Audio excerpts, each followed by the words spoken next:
What is up, YouTube? What is up, Jet Nation? Sean back with another JETS Jets show on Mock Draft Monday, coming up on the 2022 NFL Draft next week. We got two more mock drafts to go, including today's, or two more mock draft Mondays to go. I'm sure we'll be doing a lot more draft talk next week, leading up to the big night, Thursday night, the 28th. To see who the Jets are going to select in the first round. Currently having pick 4 and pick 10 overall in the first round. So we did our mock draft on PFN again, Pro Football Network, their simulator. And I think you guys are going to like what I got for you. I got all my player notes written down here, so I did that a little bit earlier today, and excited to share it with you guys. So the Jets, like I said, pick 4th overall and 10th overall in the first round. And I am going to have them trading down with the Saints. This was a little negotiating. I made a counter offer to them, and I got them to accept. They offered me pick, 98, and their 2 first rounders, number 16 overall, number 19 overall. So their compensatory 3rd round pick and their 2 first round picks to move up to number 4. I turned that down. I asked them to throw in number 49 instead. They accepted. So the Jets are moving down from pick 4 to pick 16, and in exchange, they're also adding another 1st round pick, number 19 overall, and another 2nd round pick, number 49 overall. So now we got 3 firsts and 3 2nd round picks. Coming down to number 10 now. At this point, we have 3 offensive linemen already taken, 2 quarterbacks, Hutchinson, Thibodeau, Trayvon Walker are all off the board. Garrett Wilson's off the board. He went to the Atlanta Falcons at number 8. But who do we have on the board still? How about my favorite guy in the draft, Sauce Gardner? And we are running up to the podium and taking that 6'3" corner out of Cincinnati who didn't allow a touchdown in college. He's got it all. He could play man. He could play zone. He's physical. He didn't allow a touchdown in his entire college career. He ain't gonna do that in the pros. We know that. But heck of a stat line to go along with all his physical traits. How he tested at the combine was awesome. Interview process was awesome. I mean, my personal opinion, I think this guy could be the best player in the entire draft. Haven't had a guy like him since Darrelle Revis in his prime, so I'm super excited about that, and I think he's going to fit perfectly in Saleh's defense. They're going to have a lot more flexibility to do a lot of different things, and I'd be pretty excited about the pick and excited about how it can change the defense. Moving down now, we were actually going to now trade up from pick 16, the pick we moved down with the Saints in exchange with the Saints. We're actually going to give the Minnesota Vikings pick number 16 and pick number 49 that we got from the Saints to move back up to number 12 and select probably my favorite edge rusher. I know there's some controversy in the edge rusher rankings, but Jermaine Johnson is the guy for me. I think he's got it all. I look at Trayvon Walker as kind of a boomer bust guy. Aiden Hutchinson, I love his motor. I love how he plays the game, but I just don't think he's the top pass rusher in the draft, to be honest with you. I think Jermaine Johnson's a guy, 6'4", 254 out of Florida State. He proved it. Transfer from Georgia. He looked great at the Senior Bowl, and I think this guy's the pick, and I think he would be a perfect compliment to Carl Lawson, Quinnen Williams, and John Franklin Myers in the middle. So we got our edge, we got our corner. Now we're moving down to pick number 19, and we actually get a call from the Bucks, and we're going to trade down again with the Bucks. We're going to get back our 2nd round pick that we traded to move back up to grab Jermaine Johnson because we didn't want to lose out on him. And we're moving down to 27. We're getting 27 and 60, and in exchange for number 19. I did this. I calculated that there were 3 wide receivers that I wanted to target, any 3, um, with this third first round pick. Could have been Drake London. Could be Treylon Burks, or also Christian Watson, and I would even consider George Pickens at this point. I actually think George Pickens, before the injury, could have ended up being the #1 wide receiver in this class. So don't sleep on him. I look at him as a high second round pick, honestly. So at worst, I think he could even sneak into the first round if there's a run on wide receivers. So, but in this scenario, Drake London is available, and the fact that he just, you know, he wins these 50-50 balls, contested catches all the time. Like, that's a guy we don't have on this roster that can make, plays like that.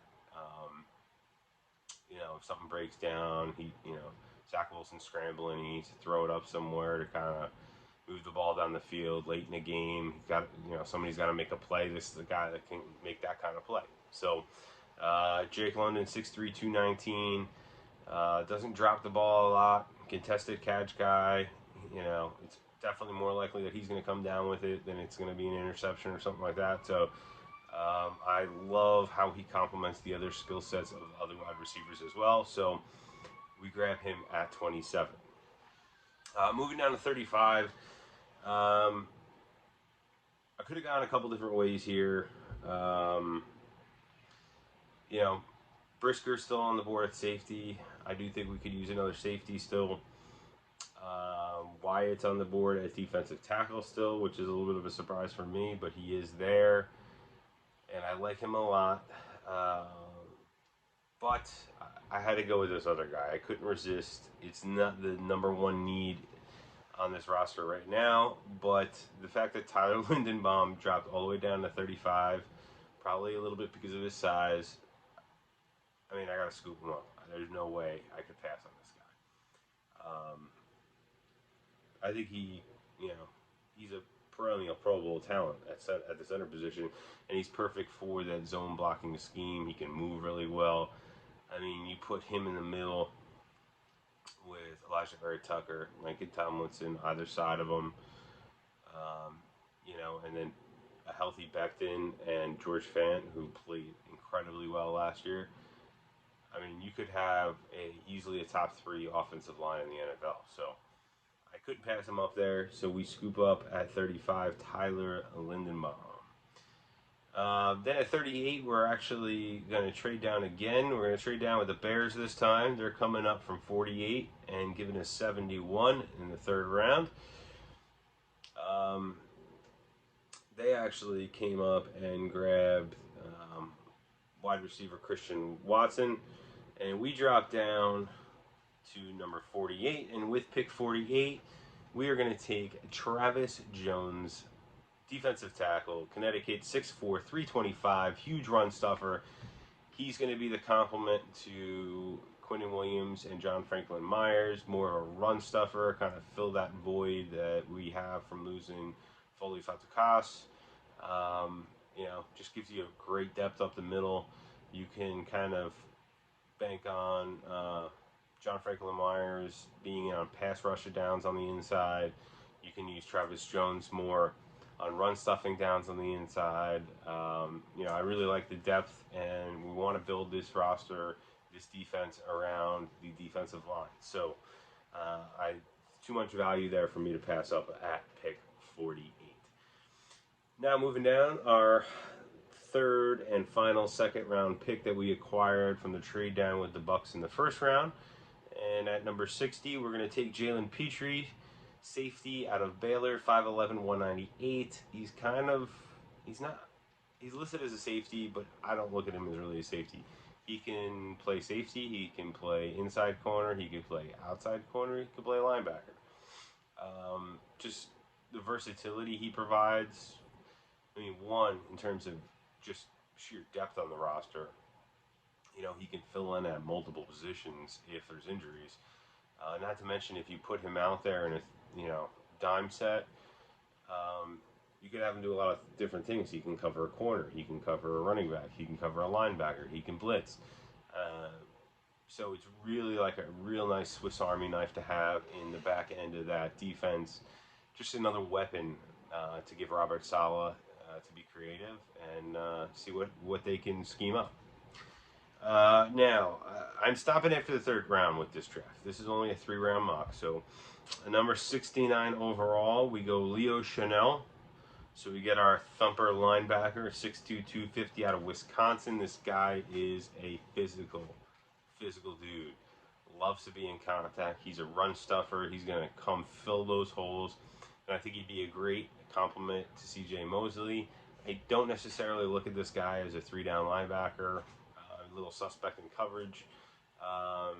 But the fact that we have Petrie and we have guys like Quincy Williams who can cover some running backs and stuff like that out of the backfield in passing situations, I don't know if you really need necessarily a 3-down linebacker to complement C.J. Mosley. So then for our second, third round pick and the final pick in this mock draft, I have the Jets taking at number 71, Rashad White, running back out of Arizona State University. 6 foot 214, a little bit bigger than Michael Carter. A great compliment, can be a little more physical between the tackles, move the pile, always falling forward after contact. Gotta love that. Gotta love the physical backs. It's nice to have those explosive plays out of a running back, but sometimes you need to just grind it out. And this guy could be that guy that, you know, fourth quarter, we have a lead, you can just feed him the ball. You know, him and Michael Carter together, it'll keep them both fresh. They'll have a fresh set of legs running against a tired defense in the fourth quarter, run them down into the ground, and take away a win, baby. That's what I'm talking about. So, that is my mock draft for this week. I am so excited about the draft next week. I can't even tell you. We'll have some more draft talk as the week goes on and into next week. Let me know what you guys think in the comments. If you like the content, you know what to do. And I'll see you next time. Peace.